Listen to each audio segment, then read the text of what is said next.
So, very good afternoon, students.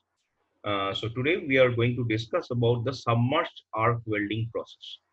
Now, what basically is submerged arc welding? That is, it is a process, or we can say it's a type of arc welding process, right? In which our uh, heat generation is due to the electric current, as we have seen in case of arc welding process. And why it is called submerged arc welding? That is very important. The reason is the arc cannot be seen, right? That is the main reason. Now, in case of this type of welding, what exactly we see that the arc is submerged by a layer of granular flux, right? uh, the flux that we use to reduce the level, or to eliminate the oxidation, that flux is in the form of granules, and it creates a blanket over the arc welding, or the arc, we can say. So submerged arc welding is a process in which the arc is concealed by a blanket of granular and fusible flux. So the heat for submerged arc welding is generated by an arc. Okay. Now the electrode here is similar to that of the MIG welding electrode. Okay, it looks similar. It can be a strip electrode or a wire electrode. So in MIG welding, we have seen that we use a consumable wire electrode. However, it can also be a strip electrode, right? A strip of material which is wound over a circular or a cylindrical, um, uh, you can say, spool. Okay, and it can be of both wire type of circular cross section, or strip type. Strip in the sense the cross section of the strip will be rectangular in nature. Okay, right. So both is possible, and the arc is maintained in the cavity of the molten flux or slag. Now the slag is formed after the flux has already reacted with the oxygen, right? Now this flux, the idea of using this flux is, there are many reasons. One is to cover the welding zone uh, in the form of a blanket, so that atmospheric contamination is not there. Second is it protects the weld pool from getting oxidized, right? That is also there. Okay. uh, and flux is the fundamental ingredient on which the stability of the arc depends. Okay, so this process can be mechanized, or it can be automatic. That is also possible, right? Okay. Now this submerged arc welding process that we are talking about, the power supply of it is the current that we use. It ranges from around 300 ampere to around 3000 ampere, right? Now, we'll later on discuss what is the importance of this current. Okay, this current again depends upon the heat input. We'll discuss that later on. The current up to 5000 ampere can also be used in case of multiple arc welding, right? Now, DC as well as AC both can be used, and also a combination of both can be used, right? So for multiple electrode systems, wherein multiple electrodes comes out of the spool simultaneously and performs the welding, right? In that case, the DC AC both can be applied, right? So in one place, simultaneously you can perform multiple electrode welding, right? Which is not possible for other processes. Constant voltage power supply is not commonly used. However, constant current system with constant voltage, if you remember, we have discussed in our previous lectures that uh, in constant voltage, the current, there is a range of current. Okay. However, in case of constant current, we have to maintain the wire distance, or the arc length rather. Okay. So in constant current system, in combination with voltage sensing wire feeder, is also utilized in the semi-automatic systems. Now, voltage sensing wire feeder means there is a sensor which is placed uh, in the at the spool end, which senses the amount of retraction, or we can say amount of wire which is already there inside, or which is required to be or which is required for the welding to be carried out, right? And accordingly, in case that wire is less, or the length is less, or the arc gap is less, okay, that is maintained. There is a motor which starts, and the wire or the electrode moves out, okay, and it maintains the gap, right? That is the basic idea of the system. Now, if we get back to this idea that the semi-automatic system and the automatic system, what is it all about, right? Semi-automatic system means the mainly this process is not manual process. The submerged arc welding process is not manual process. So normally the system is wherein you have to place the workpiece in a specified place, and in the semi-automatic system, the uh, there is a, we can say, if you look into the diagram, you will understand this, that this is the workpiece, and this is a section of the weld which has been shown here. So in the semi-automatic system, what happens, the automatic wire feed takes place, and this entire flux and wire electrode system moves together along the path of the weld, right? So there is a hose, you can say, or tube, okay, through which flux is dropped into the welding zone. And as we can see that this is the direction of the welding. So uh, so this is the direction in which the welding is taking place. So flux is being dropped before the welding is done. So the entire arc remains covered under the flux, under the granular flux. And above this, above this, there is a hopper kind of thing in which we have the granular flux, which is present inside this hopper. Okay, right?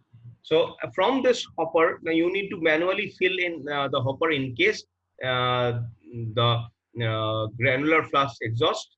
Okay, so in automatic system, the feeding purpose as well as the work holding, everything is automatic in that case. Okay, again you can say here is a work connection which is required for arc welding process, that you have to connect the work for electro, means either in case you're using a straight polarity or reverse polarity, depending on that, you have to collect the positive and a negative terminal, okay, to the workpiece and the um, uh, wire electrode. Okay, now so uh, now make a, this, as I told you, that this process has been it can both be automatic and fully automatic and semi-automatic, right?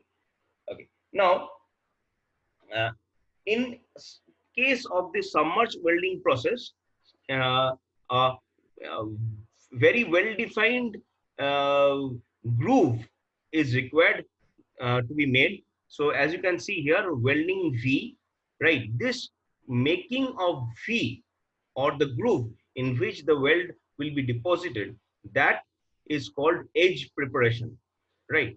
That is called edge preparation. So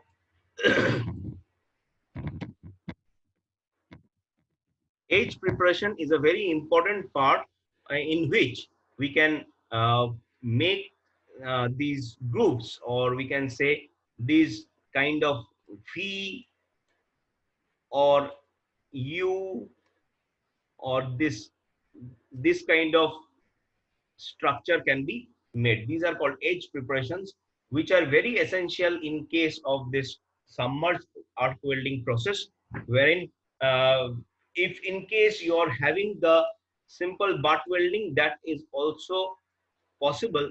However, in case of butt welding, when the weld will be deposited here, right?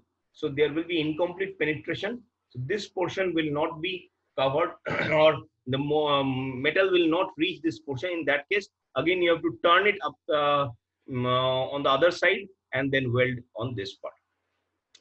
In many cases, in case of submerged arc welding, suppose the thickness of the plate is very high, right? In that case, you make a groove of this type, wherein it is not possible to fill in the entire groove with a single pass of weld. So in that case, suppose this is the weld pass, then again there needs to be another pass. So before this pass or this welding pass is done, there is a layer of slag which has to be chipped off, right? Else there will be slag inclusions inside the weld and the welding will become weak. So this is called multi-pass welding. This is called multi-pass welding.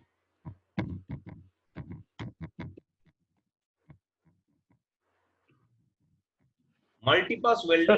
Submerged arc welding और multipass welding तो एक ही है.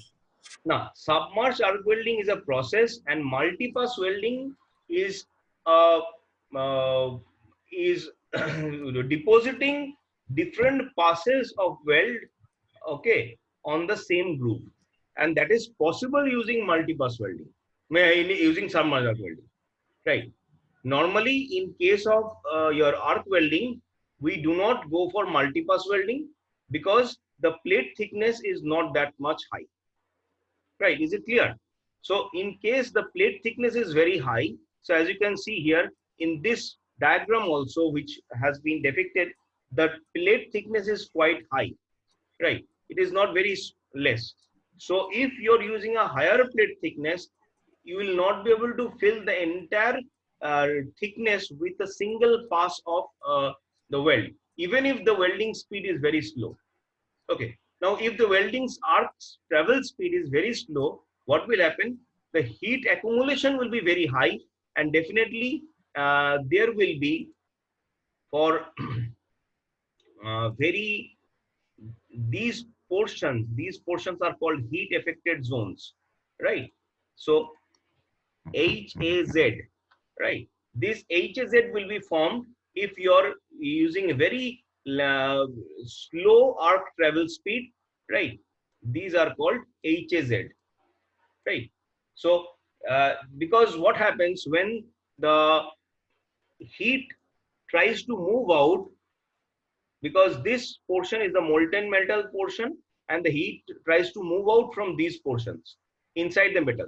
Yes, there is also chances of the heat leakage from the upper surface.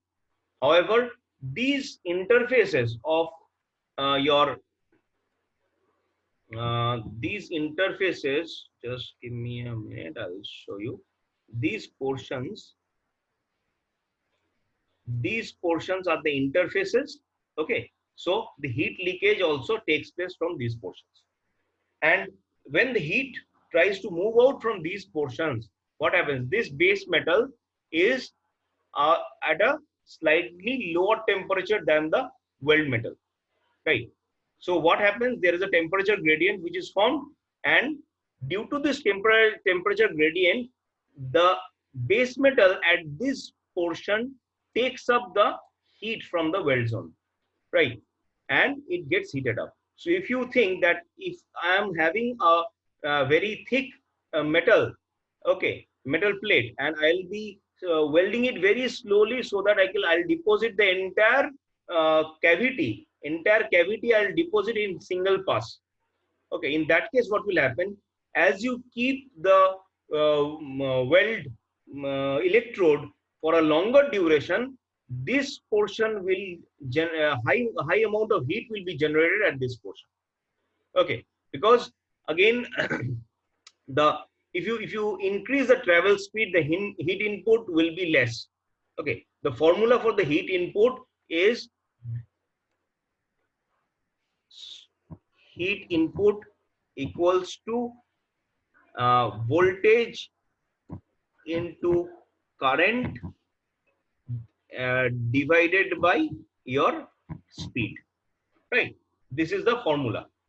Okay, so as you can see, so voltage and current, that will be unchanged.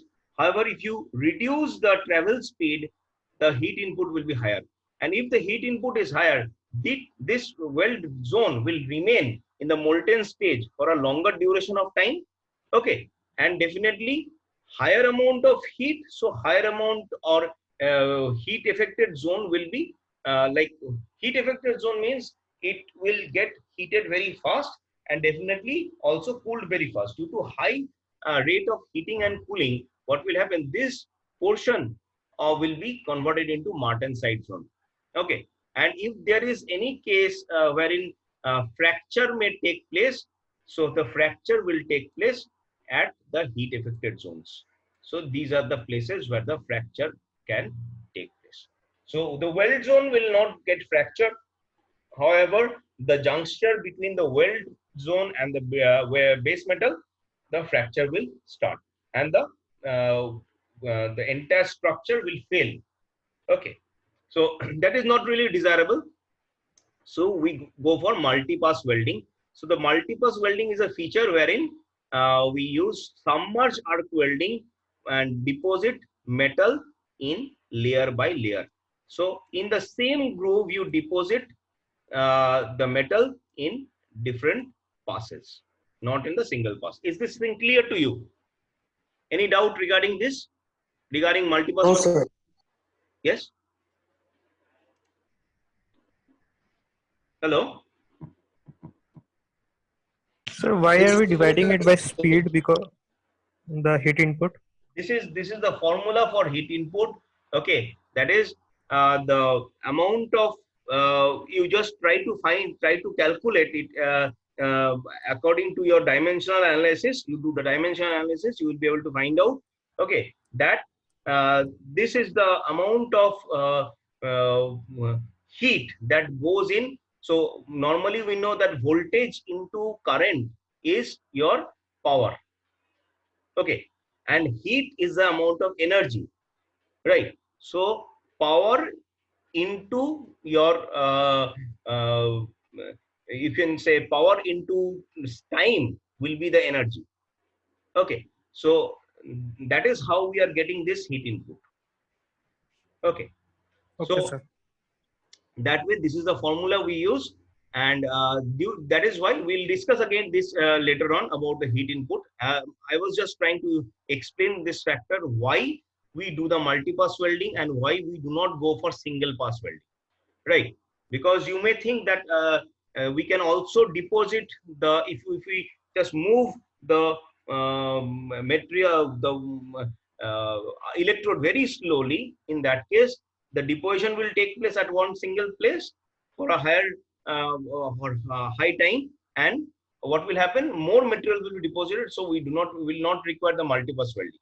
Okay, so that is not the case in multi-pass welding. The heat input is reduced, and also the heat affected zone is reduced. Okay, so let me move ahead. Now, the principle of operation of submerged arc welding. So what happens? A continuous wire electrode is mechanically fed into the joint. Okay, and it is powered by drive rolls. If in case you have seen the MIG welding machine, you will see that there are some rollers through which the uh, electrode passes. Okay, and as the roller moves, the electrode moves towards the workpiece. Okay, so the similar system is we can find here. So mechanically, it is fed using the drive rolls. A layer of granular flux deep enough to prevent the flash through, or normally it also prevents the spatter. So if you remember about how when you were performing the arc welding process, when the current, suppose the current is high, what happens? There are some spatters that are formed. Okay, so if it is covered with a granular flux, spatter will also not be formed.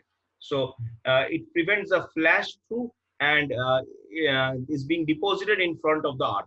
So we deposit the granular flux before the arc is generated. So when the arc goes inside, so the arc is covered inside the granular flux. Okay, so we will not be able to see the arc. That is why this terminology is given to this process of welding, which is called submerged arc welding. That is, the arc is submerged inside the granular flux. Okay, so the current can be DC up to 2000 ampere using single or multiple wires or strips. Like single wire can also be used, or we can also use multiple wires. Okay, so again, in case of multiple wires, this issue of deposition can be taken care of, wherein also the travel speed will also not be very less, and the material deposition will be also high. Okay, so multiple wires or strips can be there of different alloys with electrode positive. So when we know that if DCEP, that is direct current electrode positive, we use, that is called reverse polarity. And if it's electrode negative, we connect the electrode to the negative terminal. That is, one third of the heat is generated at the electrode. That is called straight polarity. So more heat is generated where the positive terminal is connected, and less heat is generated where the negative terminal is connected. So 70-30 is the ratio in which the heat is distributed in the positive and negative terminal respectively. Okay, and we can also use AC current as discussed previously. So this is the principle in which the operation of this submerged arc welding takes place. Now the fluxes that are being used is a flux. What is a flux? Flux is a compound which prevents the oxidation to take place, and also any kind of reaction that may take place in the molten pool of the weld zone. So flux uh, prevents those kind of oxidation and unwanted chemical reactions and protects the weld zone.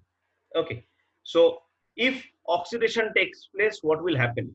You may think in your mind that what will happen, why this extra material is required. So if oxidation takes place, as we can see in case of iron, if oxidation takes place, what it forms? It forms a rust or corrosion. Okay, so very fast rate of corrosion will take place if the high or molten metal at a higher temperature is uh, uh, brought in contact with atmosphere, or we can say oxygen rather. Okay, so what will happen? It will get oxidized, and definitely the material will be very prone to corrosion. So in order to prevent this material from getting corroded, we use flux. Okay, so these flux make the welding process easier, and we get a very good and quality weld. So when we say the weld quality is very good, we give the term it as sound weld, right? Sound is a term which is used normally in case of welding, casting. Okay, so we can say sound casting, sound welding. That means the quality of this product is very good. Okay. Again, the fluxes that are used for submerged arc welding process, they usually consist of metallic oxides such as calcium oxide, magnesium oxide, ferric oxide, iron oxide, and fluoride such as calcium fluoride. Okay. Now, the heat input I have just discussed that the heat input is directly proportional to the current and voltage and inversely proportional to the travel speed. So that is called the heat input rate. Okay. So if we say it's only heat input, the previous thing that I was talking about, that is was also heat input rate, that is heat input per meter. Okay, that is if we uh, so we know that power is equals to voltage into current, right? So power is equals to voltage into current, and if we want to find out the work done, that is equals to power into time. So into time. So work done per meter, if we want to find out, then that becomes our voltage into current per meter per second. So this is your travel speed, that is your S, voltage, current, and this is work done per meter is your heat input rate. Okay, work done, or we can say heat input, work or heat. Okay, that is work per unit length. Okay, so this is heat input per unit length. Okay, that is your uh, heat input rate. Okay, which is voltage into current divided by the travel speed. So from this formula, as you can understand, in case you are increasing this travel speed, okay, that means there will be very less amount of heat input. In that case, it may happen that the, suppose this is the weld groove, and if you are trying to carry it very fast, right, you're increasing the travel speed, it may happen that this portion will not be filled up. Okay, so and again, if the speed is very less, in that case what will happen, this entire portion, it will try to melt these portions. Okay, and this will be the weld that you will be getting. So in case there is some metal beneath, it will also stick to that metal and it will be difficult to remove. Okay, at times it may happen that due to high heat, there is some amount of groove kind of structure which is formed here. Okay, so these things are there. Okay, so optimum value of voltage, optimum value of current, and optimum value of the travel speed is very important in case you want to uh, get a good sound welding. Okay, next let us come to the advantages of submerged arc welding. So the cost per unit length of the joint is relatively low. The arc is under a blanket of flux, which is virtually eliminating the arc flash, spatter, and fumes. Uh, Extremely high deposition rate and welding speeds are possible. Now, one thing which is different from, again, different from the arc welding or rather MIG welding process is you can see the process in front of you, but again, you may say that how can we see because it is submerged. Yes, it is submerged, but you will feel that the welding is being carried out properly at a proper speed. You don't need a shield because you will not be able to see the arc, right? So sound welds are readily made with good process design and control, and high current densities increase weld penetration and decrease the need of edge preparation. High speed welding of thin sheets at over around 2.5 meter per minute is possible. Okay, high speed welding is possible. We can have more number of electrodes so that we can weld at a higher speed. That is possible. This process can easily be automated. So minimum welder training is required. Relatively unskilled welders can be employed. So in case a person is not very much skilled in welding, as we know that for arc welding process, very skill means high skill is required, as we have done this welding process, welding in our practical classes. We have seen that it is very difficult to get a very sound weld. Okay, you need a high level of practice for that. So however, in the submerged arc welding, you don't need a very high skill welder, or you just need to know the process. Okay, and because since this is not a manual process, normally semi automatic or automatic in nature, so it does not depend on the skill of the welder. Okay. Low hydrogen well deposits can be produced. Again, I told you that hydrogen weld or hydrogen deposits in weld creates hydrogen embrittlement, due to which there is a brittle fracture that we experience in welding. Okay, so since atmospheric contamination is less, so less amount of hydrogen embrittlement takes place. So the flux acts as a scavenger and deoxidizer to remove the contaminants such as oxygen, nitrogen, and sulfur from the molten pool. Now, this sulfur again is a material which makes the metal brittle in nature. Okay, so this sulfur contamination is again not desirable. Okay, so this helps to produce the sound wells with excellent mechanical properties. Let us move to the limitations of the submerged arc welding. So the initial cost of the wire feeder, power supply control, and the flux handling equipment is high. Normally, in means very few academic institutions go for procurement of the submerged arc welding, because the entire equipment cost is very high, and also it requires much space for its setup. Okay, and we also know that controls are automatic, so that thing is again very important here.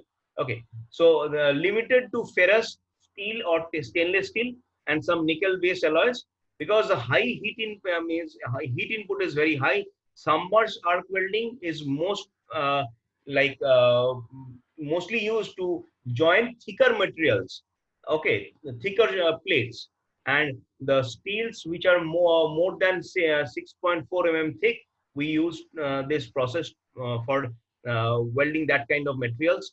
Normally it is limited to means we can say 1F, 1G, 2F. Basically, what I'm trying to say is, normally it is not possible to perform overhead welding.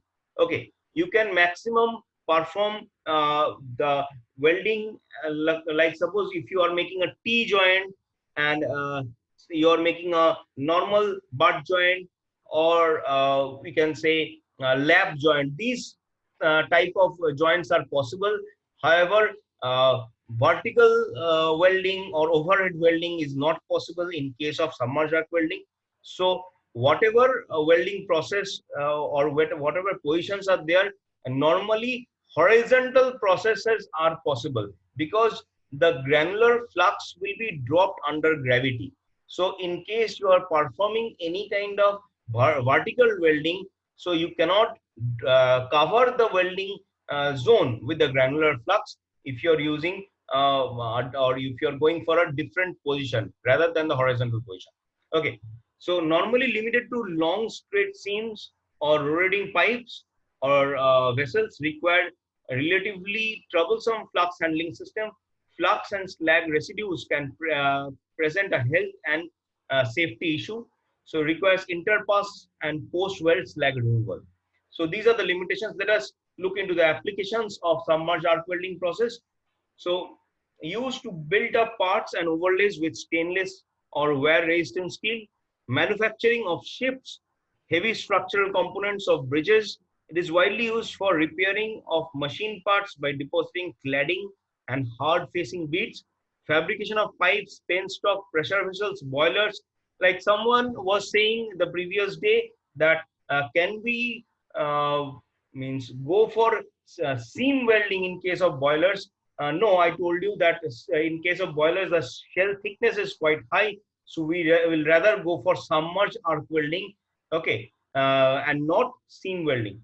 Again, any kind of structure or railway coaches or locomotives, we can go for this process. Automobiles, aviations, nuclear industry, and for welding mild steels, medium and high tensile low alloy steel. Okay, we can use this submerged arc welding process. Okay, so I'll end the lecture now. Before that, I'll request, there are 3 more minutes left. I'll request, in case you have any doubt regarding this process, you can let me know so that I can discuss about any kind of doubts if you have.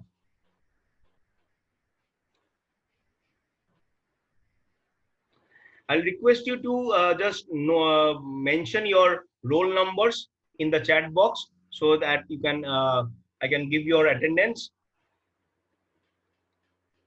Please mention the roll numbers.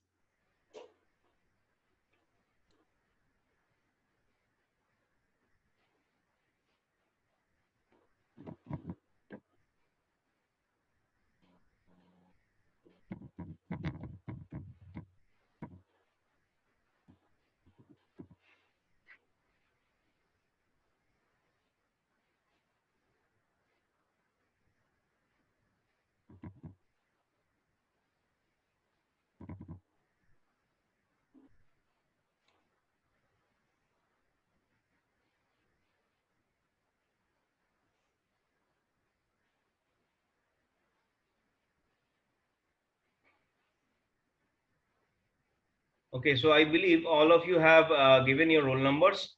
So I'll end this meeting here. I'll request you to go through the recording. Okay, as I will be posting this recording, the YouTube link of this recording in your group. Okay, and in case you have any doubt, you can always come up to me and let me know. I'll clarify the doubt.